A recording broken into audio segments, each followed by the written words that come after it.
안녕하세요. 오늘 여러분이 공유해주신 자료들, 정말 흥미로운 내용이 많습니다. 함께 좀 깊이 들여다볼까 하는데요. 일단 미국의 이란 핵시설 타격, 이것 때문에 호르무즈 해협 긴장감이 다시 엄청 높아졌고요. 네, 그렇죠. 또 미국에서는 테슬라가 진짜 드디어 로보택시를 시작했다는 소식도 있고, 경제 지표랑 연준 금리 얘기도 계속 나오고요. 네, 맞아요.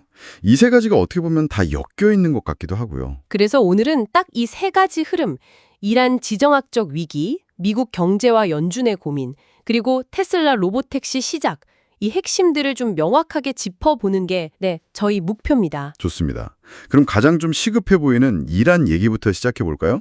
미국이 타격을 하긴 했는데 호르무즈 해협 봉쇄 카드가 나올지 이게 제일 관심사인 것 같아요. 미 국방장관은 정권 교체는 아니다 이렇게 선을 그었지만 그렇죠. 트럼프 대통령이 예전에 했던 말들을 생각하면 이란 입장에서는 글쎄요 고지곳대로 믿기 좀 어렵지 않을까요?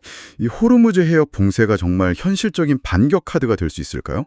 전 세계 원유 운송의 거의 5분의 1이 지나다닌다면서요? 네, 그렇습니다.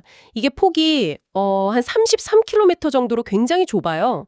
그래서 군사적으로 보면 미사일이나 드론, 기뢰 이런 걸로 공격하기가 상대적으로 좀 쉽다는 분석이 많죠. 아, 그렇군요. 네, 이란 외무장관도 영구적 대가 이런 강한 표현을 썼고 의회에서도 봉쇄 결의안 같은 걸 통과시키기도 했고요. 분위기는 정말 심상치 않네요. 근데 이게 실제로 봉쇄를 해버리면 당장 이란 경제에 미치는 타격이 어마어마할 겁니다. 원유 수출길이 막히는 거니까요. 오히려 자기 발등을 찍는 그런 상황이 될 수도 있겠네요. 그렇죠. 자충수가 될 가능성이 높죠. 그래서 실제 봉쇄보다는 계속 이렇게 위협 수위를 높이면서 압박하는 카드로 쓰지 않겠냐 이런 시각도 많습니다. 물론 최종 결정은 최고 지도자가 하겠지만요. 핵시설 피해 규모도 말이 좀 다르잖아요. 트럼프는 완전 파괴했다 이러고 이란은 아니다 심각하지 않다 위험물질은 미리 옮겼다 이러고 이건 어떻게 봐야 할까요? 그 부분은 사실 정확히 알기는 좀 어렵습니다. 양쪽 다 약간의 프로파간다 성격이 있을 수 있으니까요. 근데 더 중요한 건 전문가들이 보기에는 이란이 이미 상당량의 농축 우라늄을 확보했을 가능성이 높다는 점입니다. 네. 그러니까 설령 이번에 공격받은 시설이 큰 피해를 입었더라도 핵무기를 만들 수 있는 그 잠재력 자체가 사라진 건 아닐 수 있다는 거죠. 이게 중동 전체의 불안정성을 더 키우는 요인이 될 수 있고요. 정말 복잡하네요. 이런 지정학적 불안이 당연히 경제에도 영향을 줄 텐데 마침 이번 주 금요일에 중요한 경제 지표가 나온다고요? 네, 맞습니다. 5월 PC, 개인 소비 지출 물가지수인데요. 특히 연준이 눈여겨보는 게 근원 PC 물가지수잖아요. 변동성 큰 식품이랑 에너지를 뺀 거예요. 네, 그게 중요하죠. 이게 석 달 연속으로 0.1% 상승에 그칠 거다 이런 예측이 나오고 있습니다. 확실히 물가 상승 압력이 좀 둔화되는 신호로 볼 수 있겠죠. 근데 좀 이상한 게요.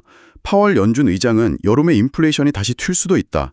이렇게 경고를 했잖아요. 네, 그랬죠. 근데 또 원로 이상은 갑자기 7월에 금리 인하할 수도 있다. 이런 얘기를 했단 말이에요. 이건 시장에선 혼란스러울 수밖에 없겠는데요. 정확히 보셨습니다.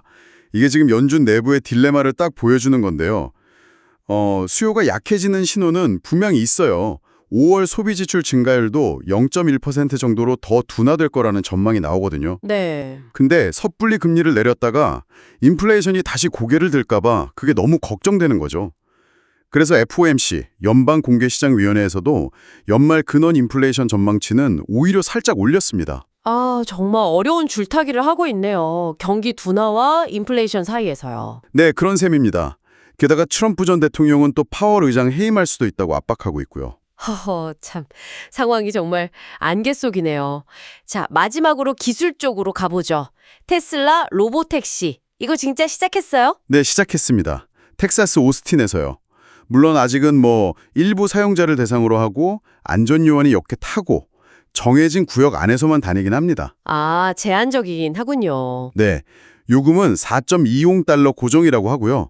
초기 탑승 영상들 보면 생각보다는 꽤 매끄럽게 잘 다닌다 이런 반응들이 좀 나오고 있습니다. 와, 로보택시라니. 진짜 영화에서 보던 게 현실이 되는 느낌이네요. 근데 일론 머스크가 과거에 약속했던 것들 좀 지연된 게 많잖아요.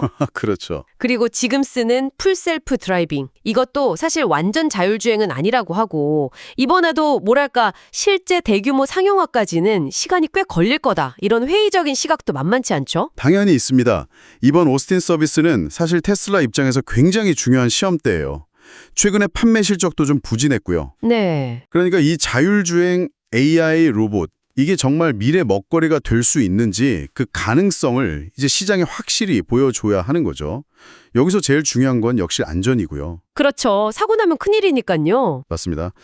예전에 GM 크루즈나 우버 자율주행차 사고 때처럼 한 번에 큰 사고가 이 프로젝트 자체를 그냥 멈춰버리게 할 수도 있거든요. 텍사스가 규제가 좀 덜하고 오스틴에 이미 웨이모 같은 경쟁사들이 테스트하고 있다는 점도 좀 지켜봐야 할 변수고요. 네, 오늘 이렇게 세 가지 큰 이슈들을 쭉 훑어봤습니다.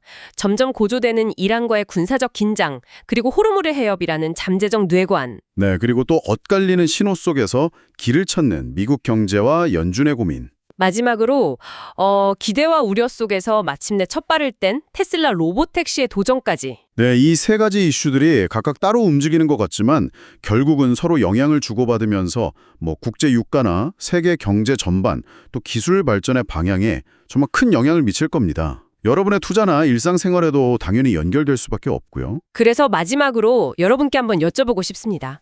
이 세 가지 요인 중에서 지금 당장 우리에게 더 큰 변화 혹은 더 예측하기 어려운 변동성을 가져올 수 있는 요인은 과연 무엇일까요? 중동의 지정학적 충돌 가능성일까요?